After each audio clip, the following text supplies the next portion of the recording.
오늘 우리에게 주시는 하나님 말씀 나누죠. 시편 23편 1절에서 6절입니다. 구약성경 817면에 기록된 시편 23편 1절에서 6절까지 말씀, 우리가 아주 익숙한 하나님의 말씀이죠. 시편 23편 말씀 찾으셨으면 자리에서 일어나셔서 우리 서로 교독하여 읽도록 하겠습니다. 여호와는 나의 목자시니 내게 부족함이 없으리로다. 그가 나를 푸른 풀밭에 누이시며 쓸만한 물가로 인도하시는도다.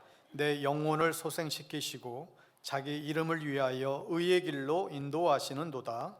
내가 사막의 음침한 골짜기로 다닐지라도 해를 두려워하지 않을 것은 주께서 나와 함께 하심이라. 주의 지팡이와 막대기가 나를 안위하시나이다. 주께서 내 원수의 목전에서 내게 상을 차려주시고 기름을 내 머리에 부으셨으니 내 잔이 넘치나이다. 내 평생의 선하심과 인자하심이 반드시 나를 따르리니 내가 여호와의 집에 영원히 살리로다. 아멘. 오늘은 위기의 순간에 주님과 동행하라 제목으로 하나님 말씀 나누겠습니다. 오늘날 이 시대를 우리가 흔히 위기의 시대다 우리가 말을 합니다.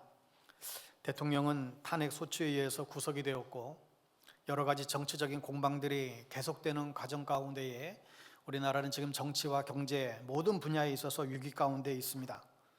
국제 정서도 전쟁의 위기가 계속되어지고 있고, 미국은 트럼프 대통령이 취임하면서 미국 중심의 정책을 어떻게 앞으로 펼쳐갈지, 그로 인해서 우리에게 어떤 여파가 닥치게 될지 여러 가지 불안함과 또 위기감이 고조되고 있는 상황 가운데 있습니다. 이런 국가적인 위기에다가 또 개인적인 위기까지 경험하고 있는 또 여러분들이 계실 것이라 생각을 해봅니다. 어떤 분들은 건강의 위기를 맞기도 하고 어떤 분은 실직이나 어떤 파산의 어떤 위협 가운데에 있기도 합니다. 젊은이들도 취직과 결혼들에 대한 미래에 대한 막연한 그런 두려움이 가득하고 또 은퇴를 앞두고 있는 분들도 마찬가지로 이 고령화 사회의 노후에 대한 그런 대책 때문에 그런 두려움이 많습니다. 어떤 부분은 부부간의 위기를 맞기도 합니다. 또 어떤 분은 자녀의 문제로 큰 위기를 당하기도 하죠. 저도 내 자녀를 키우고 있지만 아이를 키우는 거 쉽지 않잖아요. 누군가는 사고를 쳐요. 특히 이 사춘기 시절에 이 아이들을 키우며 수많은 위기들을 경험합니다. 또 어떤 분은 자기가 계획한 대로 일이 되지 않아서 낙심에 빠지거나 또 어떤 분은 죄에 빠져서 신앙의 위기를 겪는 분들도 계십니다. 또 지금 당장은 아니라 할지라도 언제라도 우리는 또 위기 가운데에 놓일 가능성이 우리는 늘 놓여 있습니다. 이런 위기 속에서 우리는 어떻게 살아야 할까요? 이런 위기 시대 속에서 하나님은 우리에게 어떤 의미가 있겠습니까? 오늘 보면 시편 23편은 우리가 가야 되는 길에 하나의 일정표, 이정표 역할을 해주고 있습니다. 오늘 이 말씀을 보면서 이러한 질문에 대한 답을 우리가 한번 생각해 보기를 원합니다. 알다시피 이 시는 다윗 왕이 노년에 지은 시로 알려져 있는데 이 시의 배경은 정확하지는 않지만 분명한 사실은 다윗의 삶은 뭔가 지금 위기 가운데 있다라는 거죠. 얼핏 보면 저 푸른 초원 위에서 아주 목가적이고 낭만적으로 생각하게 하는 시 같지만 그러나 이 시는 위기 상황 가운데에서 나온 것입니다. 4절에서 말하고 있는 것처럼 사망의 음침한 골짜기를 지나가고 있고 또 5절에 노래한 것처럼 지금 원수들의 추적을 지금 당하고 있습니다. 이런 상황에서 다윗은 어떻게 하고 있을까요? 이런 위기 가운데에서 우리는 또한 어떻게 해야 할까요? 오늘 이 시편 말씀은 우리에게 위기 상황 가운데에서 우리는 주님을 나의 목자로 삼고 그분을 따르기로 결단해야 할 것을 우리에게 분명히 가르쳐주고 있습니다. 바로 주님과 동행하는 삶이겠지요.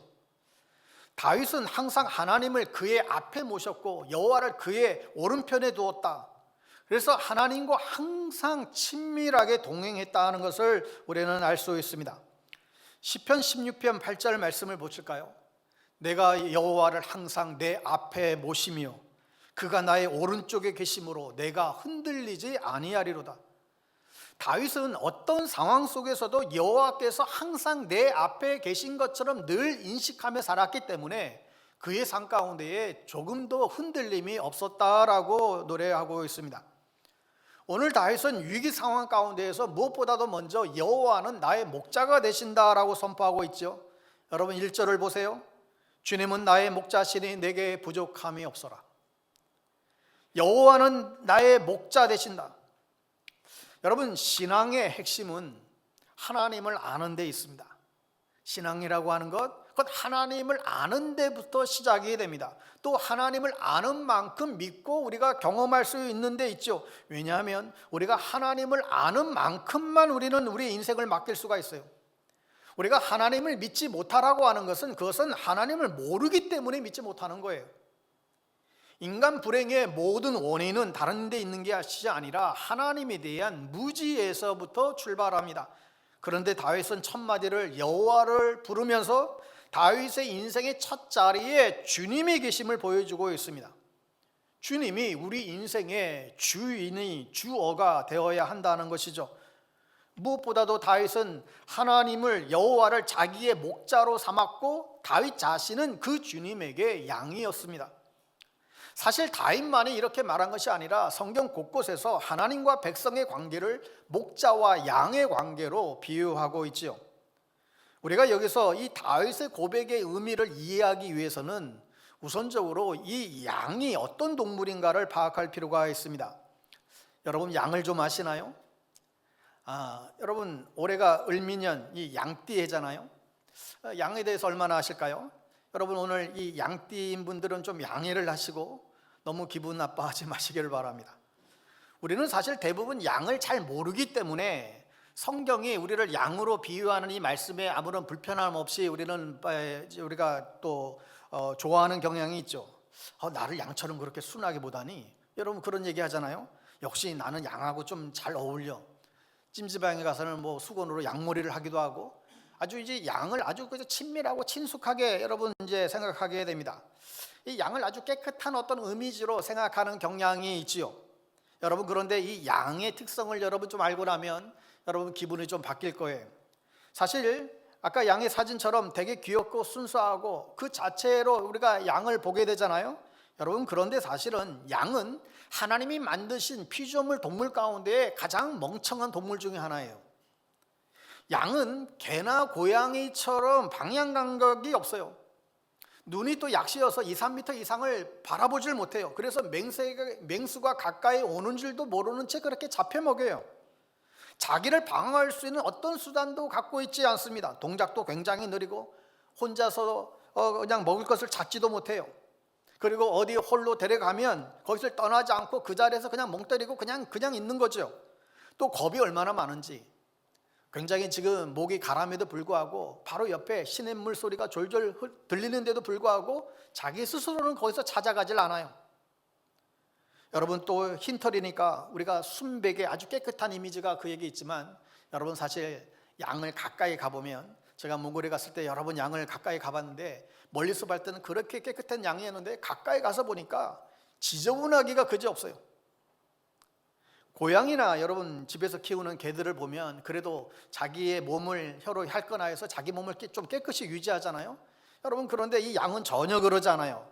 목자가 씻겨주지 않으면 더럽고 냄새나고 또 털이 많아서 막 기생충이 나오기도 하고 무지하게 더럽고 멍청하고 고집센 짐승이 바로 양이에요. 그러니 다윗이 여호와는 나의 목자라고 했을 때 그 의미를 짐작하시겠습니까? 여러분 목자가 없으면 양은 살아갈 수가 없는 동물입니다. 아무것도 할 수가 없어요. 양은 스스로의 어떤 지킬 능력도 없고 뿔도 없어요. 생존 자체가 어쩌면 불가능해져요. 목자가 없는 그 자체가 양에게는 위기이죠. 그러나 목자가 있으면 모든 것이 달라집니다. 오늘 다윗의 표현처럼 부족함이 없게 되죠. 양에게 있어서 목자는 있어도 되고 없어도 그만인 그런 선택 사항이 아닙니다. 목자가 있으면 내 삶의 퀄리티가 좀 좋아지고 또 없으면 안 좋아지는 그런 게 아니라 생존에 걸린 문제라는 거예요. 목자가 없으면 양은 죽어요. 살아갈 수가 없어요. 그러므로 위기의 순간에 우리는 더더욱 주님을 나의 목자로 삼고 그분의 리더십을 따르기로 우리는 결단해야만 합니다. 그분의 음성을 듣고 그분의 그 음성에 순종하기로 우리는 또 마음을 먹으셔야만 합니다. 여러분, 그래야 우리는 푸른 풀밭에 누울 수 있고 또 쉴만한 물가로 갈 수가 있고 샘을 얻어서 올바른 길로 의의 길로 걸어갈 수 있다라는 것이죠. 그러므로 양은 목자에게 잘 붙어 있는 게 실력이에요. 양에게 있어서는 어떻게 해서든지 목자에게 달라붙어 있어야 돼요. 목자만 잘 따라가면 모든 게 해결이 되죠. 문제는 우리가 이렇게 목자에게 순종적으로 따라가는 양이 되기를 별로 좋아하지 않는다는 데 있습니다. 우리는 순종적으로 이 목자에게 잘 따라가는 걸 원치를 않아요. 우리는 내 스스로 내 인생의 목자가 되기를 원해요. 내 스스로 내 인생을 그렇게 운전하기를 원한다는 거죠. 우리는 사실 우리의 인생에서 초보 운전자보다도 미숙함에도 불구하고 아담으로부터 물려받은 그 죄성, 그 아담에부터 물려받은 그 뿌리 깊은 독립성이라는 게 있어요. 그래서 내 방식대로 하고 내 멋대로 하고 내 잔머리를 굴리고 내 스스로 운명을 개척하려는 그런 습성이 우리 안에 있습니다. 마치 사춘기의 애들처럼 경험도 없고 아는 것도 없으면서도 그냥 자기 멋대로 하려고 하고 누구 얘기도 들으려고 하지도 않고 다 간섭하지 말라고 하고 내게 책임진다고 그렇게 큰소리치고, 그런데 뭐 애들이 책임지기 뭘 책임져요? 사고만 내지.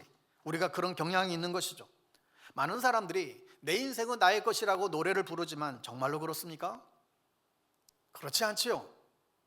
내 인생은 일단 나의 것이 아닌 일 뿐더러 내가 다 책임질 수도 없어요. 여러분, 내 심장 박동 하나도 컨트롤하지 못하는데 어떻게 내 인생을 책임질 수 있다라는 말일까요? 그러므로 이 새해를 시작하며 여러분, 주님을 자신의 목자로 삼고 그분을 따르겠다라고 여러분 결단하시기를 바랍니다. 어떤 분들은 믿는다라고 하면서도 하나님을 자기 멋대로 좌지우지하려는 이들이 있어요. 믿는다고 하면서 내가 하나님의 종이 아니라 하나님을 나의 종 부리듯이, 내가 양이 아니라 하나님이 나의 양처럼 자기 뜻대로 조정하려고 드는 사람들도 있습니다. 그러나 주님만이 나의 목자가 되셔야 하고 나는 그의 양이 되어야 합니다. 인생은 나의 어떤 것에 의해서 결정되는 것이 아니라 하나님에 의해서 결정되는 것이죠. 내가 주관하는 인생이 아니라 주님에 의해서 내 인생이 주도될 때에 비로소 내 인생은 기대할 수 있게 됩니다.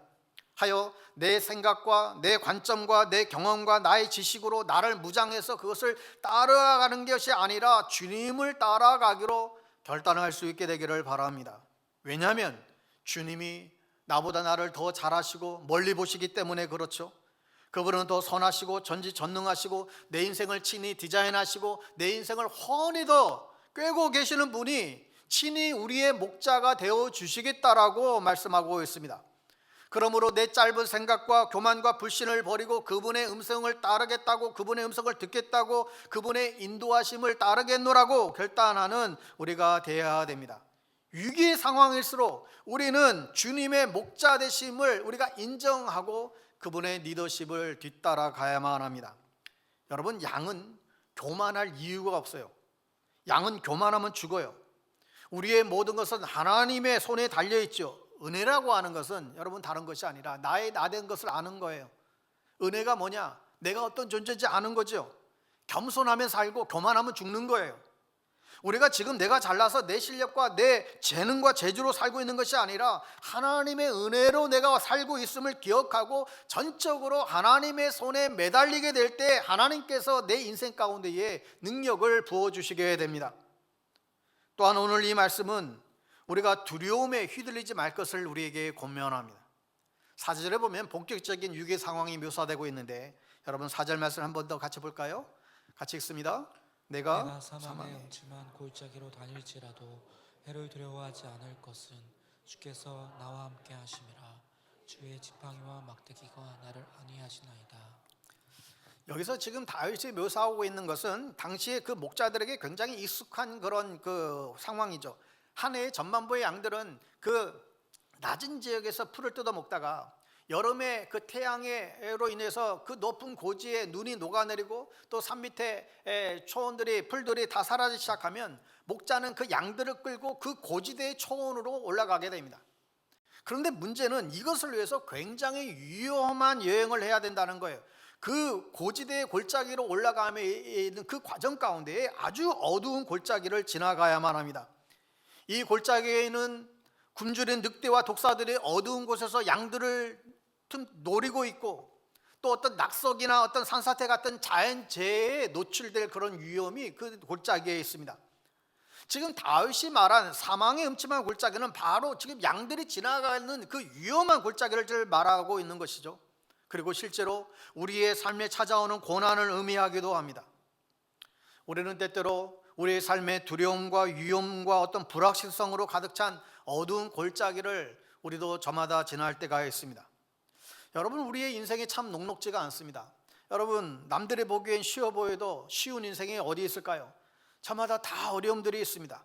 삶은 아주 복잡한 거미줄처럼 얽혀져 있고 미래는 매우 불투명하죠. 사람들이 두려워하는 이유가 여기에 있습니다. 예측하지 못했던 일들이, 문제들이 꼬리에 꼬리를 물고 이어집니다. 하나의 문제가 해결되면 이제 다 됐느니 안도하고 있노라면 또다시 어느새 다른 문제가 파도처럼 다가와 우리의 삶을 휩쓸어 가버리는 게 일소이죠. 쉬운 삶은 하나도 없어 보입니다. 그런데 이런 상황 가운데 처해 있을지라도 다윗은 두려움에 휘둘리지 않겠다라고, 내가 해를 두려워하지 않겠다라고 오늘 선언하고 있죠. 여러분, 우리가 위기 때 더욱 우리 그 위기 가운데 우리를 몰아넣는 것은 다른 것이 아니라 이 두려움의 감정이에요. 인생 살면서 우리가 어떤 사건보다도 무서운 것은 두려움에 있습니다.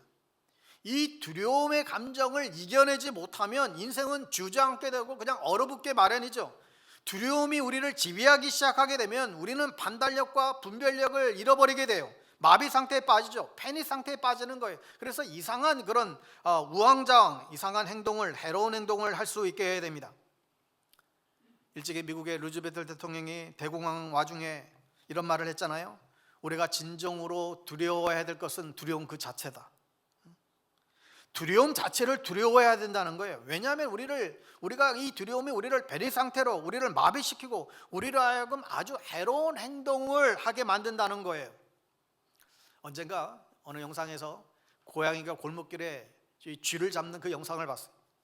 근데 참 신기한 게 이 쥐가 고양이를 딱 보자마자 순간 얼음이 된 거예요. 꼼짝하지 않고 움직이지도 않아요.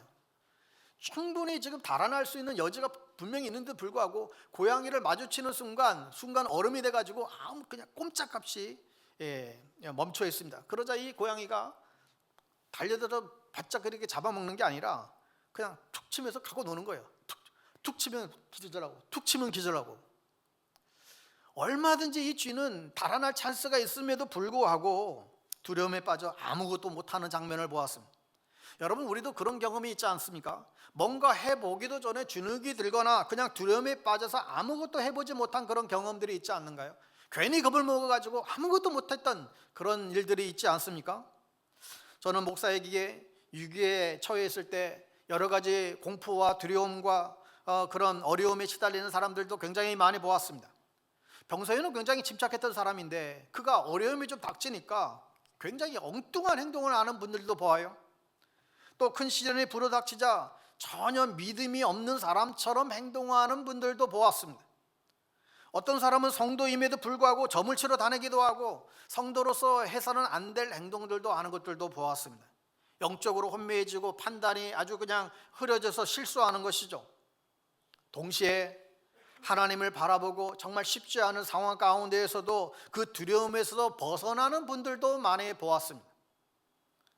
오늘 다윗이 위기 상황에서 두려움에 휘둘리지 않도록 선언하는 것은 상황이 어렵지 않거나 그 안에 두려움이 없어서가 아니었던 것이죠. 그가 두려움의 그 지배를 받지 않을 수 있었던 것은 더 큰 분을 바라보았기 때문에 그렇습니다.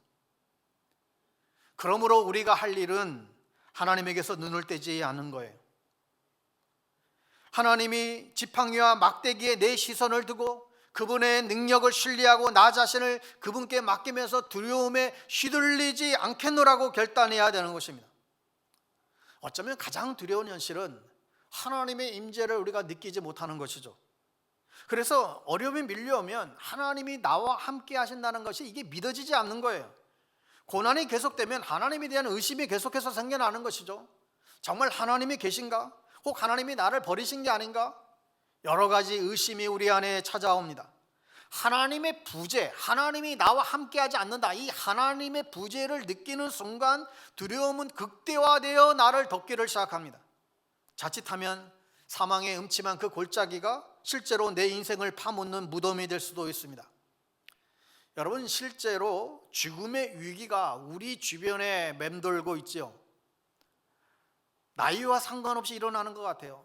여러분, 돌연사가 얼마나 자주 일어나는지 아십니까? 갑작스러운 죽음들이 우리 주변에 얼마나 많이 있는지 아십니까? 어떻게 보면 이 죽음은 멀리 있는 것이 아니라 아주 가까이에 있습니다. 여러분, 그러나 하나님을 바라보면 상황이 달라집니다. 여러분, 믿음이란 눈앞에 있는 상황보다 나와 함께 하시는 하나님을 바라보는 게 믿음이에요. 지금 나에게 일어나는 상황이라고 하는 그 실제보다 나와 함께 하시는 그 하나님을 더 신뢰하며 나아갈 때 이 두려움은 사라지기 시작합니다. 여러분, 믿음이 강해진다라고 하는 것은 이 벌어진 상황은 점점 작게 보이고 하나님은 크게 보이는 거예요. 상황은 작아져 보이고 대신에 하나님은 커 보인다는 것이죠. 반면에 우리의 믿음이 약해질 때 어떻게 됩니까? 그 정반대 현상이 일어나는 거예요. 상황은 점점 더 커져 보이고 하나님은 흐물흐물하게, 하나님은 희미하게 보이지 않기 시작합니다. 하나님이 나와 함께 하신다, 이 사실조차도 믿어지지 않기를 시작하죠. 여러분의 영적 시력을 키울 수 있게 되기를 바랍니다. 하나님이 크게 보일수록 이 두려움의 현실은 작게 여겨질 것입니다. 사랑하는 여러분, 하나님은 우리를 도우시는 분이십니다. 능력의 하나님이시죠. 여러분, 이사야 43장 1절에서 3절을 같이 한번 선포하기 원합니다. 이사야 43장 1절에서 3절 같이 읽습니다. 시작. 야곱아, 너를 창조하신 여호와께서 지금 말씀하시느니라. 이스라엘아, 너를 지으신 이가 말씀하시느니라. 너는 두려워하지 말고 내가 너를 구속하였고 내가 너를 지명하여 불렀나니 너는 내 것이라. 내가 물 가운데로 지날 때에 내가 너와 함께할 것이라. 강을 건널 때에 물이 너를 침몰하지 못할 것이며 내가 불 가운데로 지날 때에 타지도 아니할 것이요 불꽃이 너를 사르지도 못하리니 대저 나는 여호와 내 하나님이요 이스라엘 거룩한 내 구원자임이라. 아멘. 이분이 우리의 하나님이세요. 이분이 그분의 지팡이와 막대기로 사망의 그 어두운 골짜기에서 우리를 건져주신다고 약속하는 것입니다. 여러분은 어떤 위기 가운데 계신가요? 사망의 음침한 골짜기를 여러분 지나가고 계신가요? 여러분 혼자 그 길을 걷고 있지 않음을 여러분 기억하시기를 바랍니다. 특별히 어려운 시기를 지날 때에 가장 견디기 어려운 것 중에 하나가 외로움입니다. 내가 힘들고 어려울 땐 주변 사람들이 다 떠나가기 시작해요. 내가 좀 있고 내가 좀 잘 나갈 땐 그렇게 사람들이 달라붙더니 내가 좀 사업이 실패하고 내가 어려움이 있고 내가 가진 게 없고 그러면 사람들이 내 주변을 떠나기 시작합니다. 나의 아픔을 이해해 줄 사람들이 아무도 없다고 느낄 때 우리에게 우울증이 찾아오는 거죠. 그러나 우리 주님이 그 어두운 캄캄한 밤길을 함께하고 계심을 우리는 잊지 말아야 됩니다. 내가 어려움에 빠져 긴 고통의 순간에 처했을 때 사람들은 내 곁을 떠날 때가 많지만 오히려 하나님은 더 가까이 우리에게 다가오십니다. 모든 사람들은 다 떠난다 할지라도 하나님은 마지막까지 영혼까지 우리를 지켜주십니다. 여러분 기억하시기 바랍니다. 주님은 위기의 순간에 우리와 함께 동행하시고 더 가까이 다가오시는 분이세요. 그 지혜와 능력의 지팡이와 막대기로 우리를 이끄시고 우리를 보호하심을 믿으시기 바랍니다. 그리고 그 믿음으로 그 두려움에 휘둘리지를 마시기를, 그것을 거부하기를 바라죠. 여러분, 하나님이 우리에게 주시는 마음은 두려워하는 마음이 아니라고 했습니다. 여러분, 반면에 사단은 우리에게 어떤 마음을 줄까요? 바로 이 두려워하는 마음을 주는 거예요. 사단의 전략이에요. 여러분, 두려워하면 지게 됩니다. 내가 가지고 있는 무기조차도 말짱 도루묵이 되어버리면 말아요. 여러분, 두려운 마음이 들 때마다 우리가 큰 소리로 찬송하거나 기도하거나 그분의 능력과 그분의 권능을 나타내는 하나님의 말씀을 선포하고 암송하고, 여러분 그러게 되면 이 두려움을 물리치는 데 큰 힘을 얻게 됩니다. 또 믿음의 친구나 멘토를 찾아가서 두려움에 빠질 때마다 함께 기도해 달라고 요청하면 힘을 얻게 될 것입니다. 어떻게 하든지 간에 하나님을 온전히 신뢰하는 가운데 두려움을 떨치고 용기를 내어 올바른 길로 내딛는 저와 여러분 될 수 있기를 바랍니다. 마지막으로 우리는 위기의 상황 가운데 원수를 경계하고 대적해야 함을 또한 배울 수 있죠. 오늘 5절 말씀을 같이 한번 읽겠습니다. 5절 같이 읽습니다. 주님께서는 내 원수들이 보는 앞에서 내게 잔치상을 차려주시고 내 머리에 기름 부으시어 나를 귀한 손님으로 맞아주시니 내 잔이 넘칩니다. 아멘. 자, 이제 원수가 등장해요. 사실 다윗의 생애를 보면 얼마나 많은 원수들이 계속해서 공격을 당했는지 모릅니다. 젊은 시절에는 사울 왕에게 쫓김을 당했고 나중에는 자신의 아들인 압살롬에게 그렇게 쫓겨다니긴 했지요. 이처럼 원수들이 다윗을 위협했고 다윗을 코너로 몰았고 다윗을 죽이려고 달려들었습니다. 여러분, 우리에게도 이런 원수들이 있죠. 살다 보면 뜻하지 않게 우리의 삶에 원수가 생기곤 합니다. 주께서 내 원수의 목전에서, 이 말은 원수가 가까이 있다는 거예요.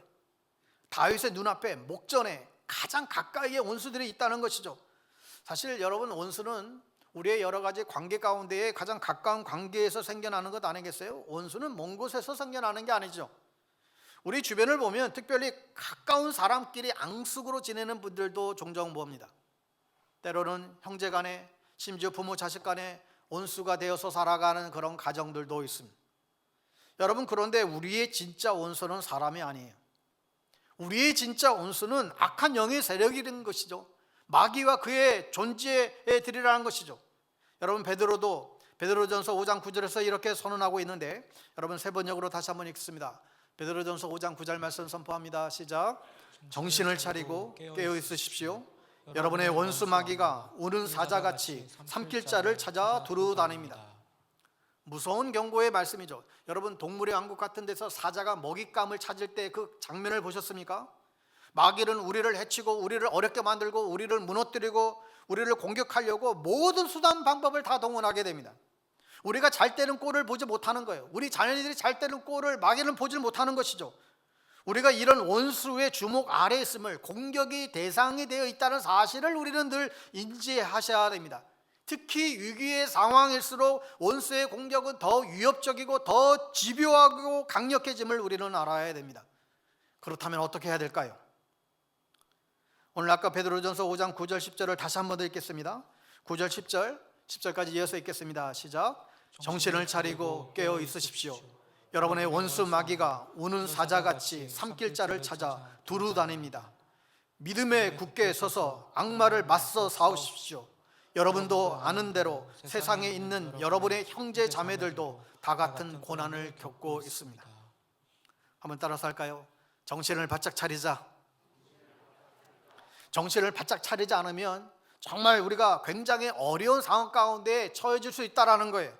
정말 정신줄을 놓고 방심하면 순간적으로 우리는 당할 수밖에 없습니다. 여러분, 우리는 크리스찬이죠. 우리는 예수 믿는 사람이에요. 맞지요? 여러분 모두 크리스찬 맞지요? 여러분, 우리가 그리스도인이 되는 순간 우리는 사단의 공격이 대상이 되는 거예요. 우리가 그리스도인이라고 할 때, 그렇다고 한다면 우리는 항상 위기가 우리 가운데 늘 있음을 우리는 놓치지 말아야 됩니다. 사탄이 예수 믿는 우리를 항상 무너뜨리려고 공격해 온다는 거예요. 그런데 이 마귀가 결코 만만한 존재가 아닙니다. 그는 우리를 죽이고 미워하고 우리와 우리의 자녀와 우리의 교회와 우리를 무너뜨리는데 완전히 거기에 헌신되어 있습니다. 우리를 멸망시키는 데에 마귀는 헌신되어 있다는 거예요. 그러니 우리는 정신을 차리고 깨어 있어야만 합니다.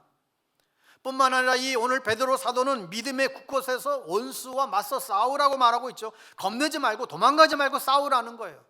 그러면 이길 수 있다는 것이죠. 오래전에 글래디에이터라고 하는 유명한 영화 여러분 많이 보셨을 텐데, 거기 보면 과거에 옛날에 로마의 장군이었다가 그 왕자의 음모로 인해서 검투사의 노예로 전락한 이 막시무스의 이야기가 나오게 됩니다.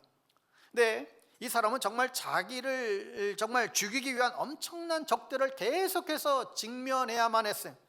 사자도 나오고 로마의 군단도 나오고 엄청난 세력들이 그를 죽이려고 합니다. 그렇지만 그 수많은 공격에도 불구하고 언제나 그는 어떤 상황 속에서도 두려움에서 빠져나와 절대로 정신줄을 놓치지 않고 언제나 정신을 차리고 그는 물러서지 않으므로 적들을 다 제압을 하고 맙니다. 여러분, 야고보서 4장 7절에 이렇게 말씀하고 있습니다. 야고보서 4장 7절 말씀. 그러므로 하나님께 복종하고 악마를 물리치십시오. 그리하면 악마는 달아날 것입니다. 이 말씀은 보세요. 하나님께 복종하고 악마를 물리치십시오. 하나님께 복종하는 것과 마귀를 물리치는 것을 같은 맥락에서 이야기하고 있어요. 그러니까 하나님께 복종하는 것이 곧 마귀를 대적하는 것이라는 말이죠. 우리가 하나님께 무릎을 꿇는 것, 하나님의 뜻과 하나님의 말씀과 하나님의 권위에 순종하며 나아가는 것이 곧 마귀를 물리치는 것이라고, 대항하는 것이라고 말씀하고 있습니다. 우리가 하나님의 뜻에 순종하며 나아갈 때 마귀는 도망칠 것이라고 약속하는 것입니다. 종교개혁자 마틴 루터는 평생을 악의 세력과 싸운 사람이지요. 이분이 1521년 3월에 신성 로마 제국의 황제인 칼 5세로부터 독일 남부의 도시인 브롬스로 오라는 그런 소환장을 받게 됩니다. 루터를 아끼는 많은 사람들이 거기 가면 당신 죽는다고, 가면 안 된다고 그렇게 막았는데 불구하고 이 루터는 자기는 비굴하게 숨어서 살기보다 죽더라도 당당하게 자신의 입장을 밝히기를 원했습니다. 그래서 그는 이렇게 말합니다. 브롬스의 지붕 기와장만큼이나 많은 마귀들이 자리를 잡고 있다고 해도 나는 그곳에 가겠다. 저는 이 표현이 얼마나 멋있는지 모르겠어요. 브롬스의 지붕 기와장만큼이나 많은 마귀들이 자리를 잡고 있다 하여도 나는 그곳에 가겠다. 마침내 그는 4월에 브롬스의 청문회장에 들어섭니다. 청문회장에 들어섰더니 정말 압도적인 위험의 신성 로마 제국의 왕인 칼 5세와 독일의 영주들, 그런 추기경들이 잔뜩 그냥 그를 지켜보고 있고, 그 방의 한 구석에 테이블에 책들이 놓여져 있습니다. 이때에 한 신문관이 묻습니다. 이 책들이 당신이 쓴 책이 맞냐고.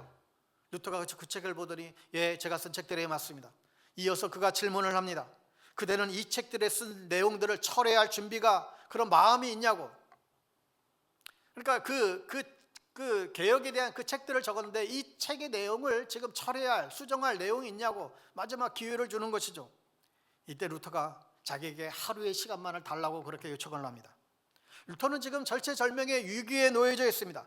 당시에 제국의 모든 권세를 쥐고 있는, 자신의 생명을 오락할 수 있는 그 칼 5세가 자기를 지금 아주 불꽃 같은 눈으로 그를 노려보고 있습니다.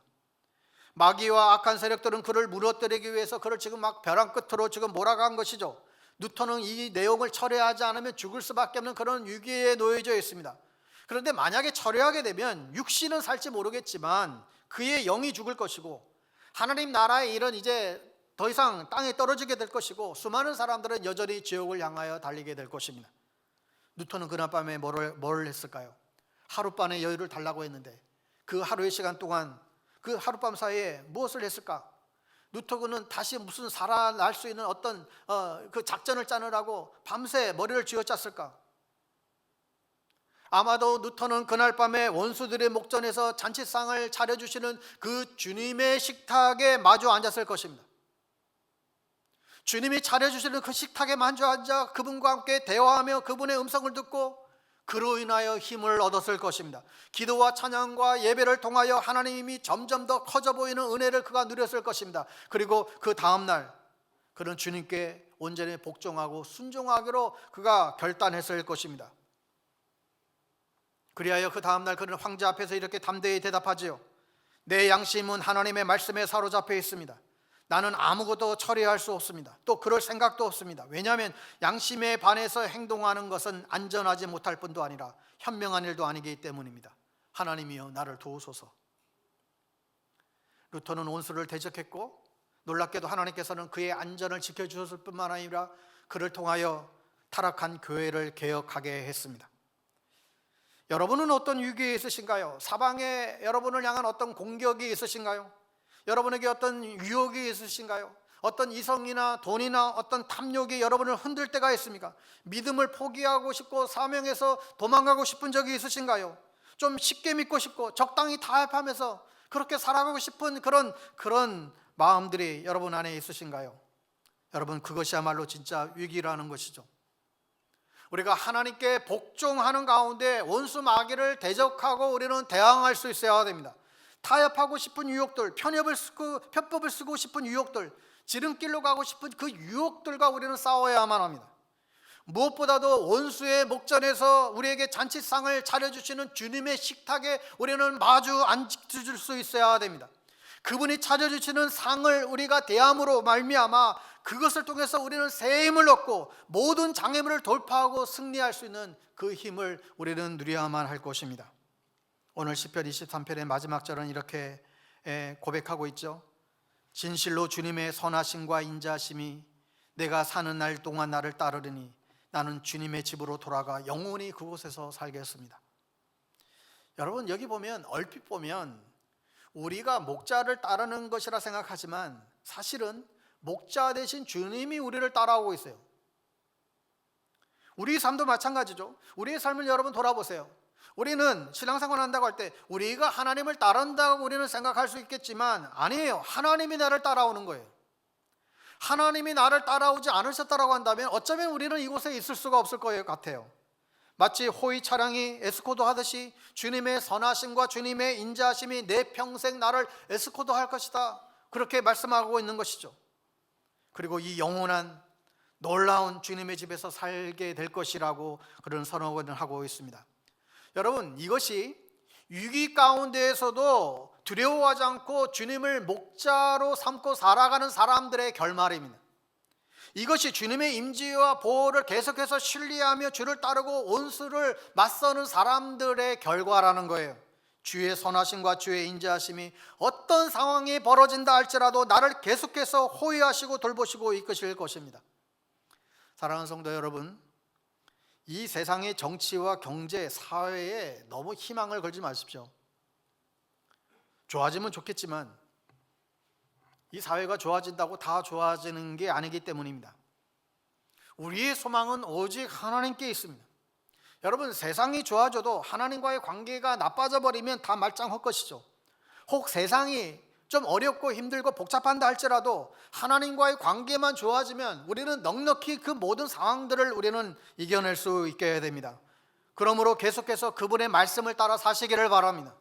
계속해서 그분께 시선을 고정시키고 용기를 잃지 않고 원수를 대적하며 앞서 이끄시는 그 목자만을 바라보며 여러분 따라갈 수 있게 되기를 바랍니다. 그러면 여러분의 삶의 모든 위기를 극복하게 될 것입니다. 그러면 2025년 한 해에도 여러분이 기대할 수 있는 가장 아름답고 복된 좋은 한 해가 될 수 있을 것입니다. 그리하여 저와 여러분은 반드시 승리할 수 있을 것이라 분명히 믿습니다.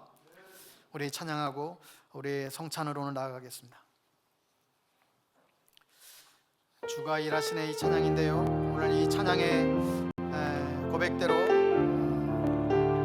우리의 삶 가운데 일하시는 주님, 우리 믿음으로 고백하며 또 성찬을 준비하겠습니다. 저물어 갈 때, 비늘에서 걸을 때, 그때가 하나님의 때,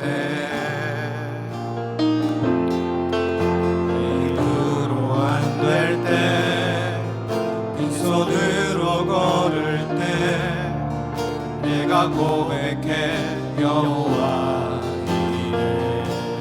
우리 모인 이곳에, 우리 모인 이곳에 주님 함께 계시네.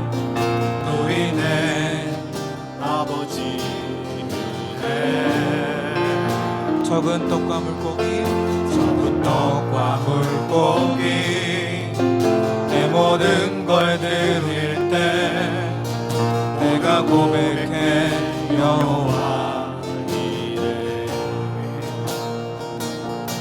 주가 일하시네, 주가 일하시네. 주께 아끼지 않는 자에게 주가 일하시네, 주가 일하시네. 신뢰하며 걷는 자에게.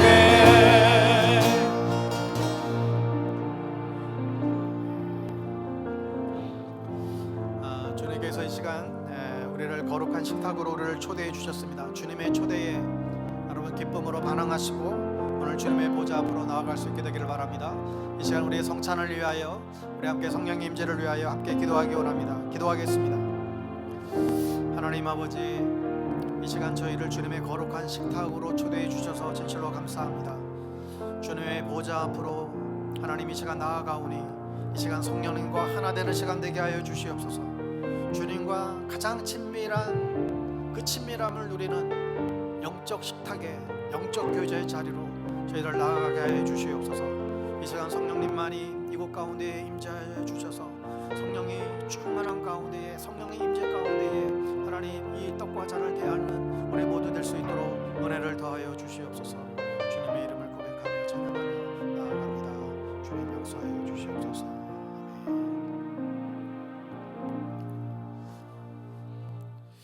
주님께서 잡히시기 전날 밤 떡을 들어 축사하시고 떼어 이르시되 이것은 너희를 향하는 내 몸이니 이것을 향하여 나를 기념하라고 말씀하셨습니다. 오늘도 주님의 명령을 받들어 주님의 떡을 받겠습니다. 또한 식후에 주님은 동일하게 잔을 들어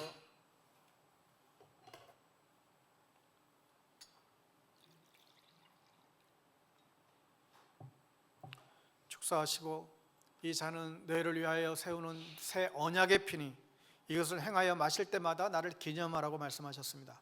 오늘도 주님의 명령을 받들어 주의 잔을 받도록 하겠습니다. 여러분, 오늘 주님께서 온수의 목전에서 상을 베풀어 주신다고 약속했는데 이것은 영적인 식탁의 교제를 의미하는 것입니다. 주님과 대면하는 가장 친밀한 시간입니다. 우리가 이 성찬에 임할 때마다 세상에서 수많은 위기를 당하고 수많은 어려움을 당하고 수많은 상처를 입고 우리가 주님의 식탁에 참여했을 때 주님께서 그 상처를 싸매 주시고 우리를 격려하시고 우리를 회복시키시고 위로하시겠다 약속하고 있습니다. 오늘도 이 떡과 잔을 통하여 주님의 그 위로하심과 또 주님의 그 임재를 경험하는 귀한 시간 될 수 있게 되기를 바랍니다. 이 시간 주님의 명령을 따라 떡과 잔을 받도록 하겠습니다. 기도하겠습니다. 장로님들 나와 주시죠. 하나님 아버지, 이 시간 주님의 명령을 받들어 주님의 떡과 잔을 저희들 받습니다. 이 떡과 잔을 받을 때 주님의 생명이 우리 안에 흘러 넘치게 하여 주십시오. 주님과 영적으로 하나 되는 시간이 되게 해 주십시오. 주님과 정말 친밀한 그런 교제의 시간이 되게 해 주십시오. 주님이 나를 어루만져 주시고 나와 함께 하신다는 그 믿음의 확신을 갖게 해 주십시오. 주님이 영원토록 우리와 동행하신다라고 하는 그 약속을 분명히 갖게 해 주십시오. 오늘도 이 성찬을 통하여 그런 은혜가 우리 모두에게 있게 하여 주시옵소서. 예수님의 이름으로 기도드리옵나이다. 아멘.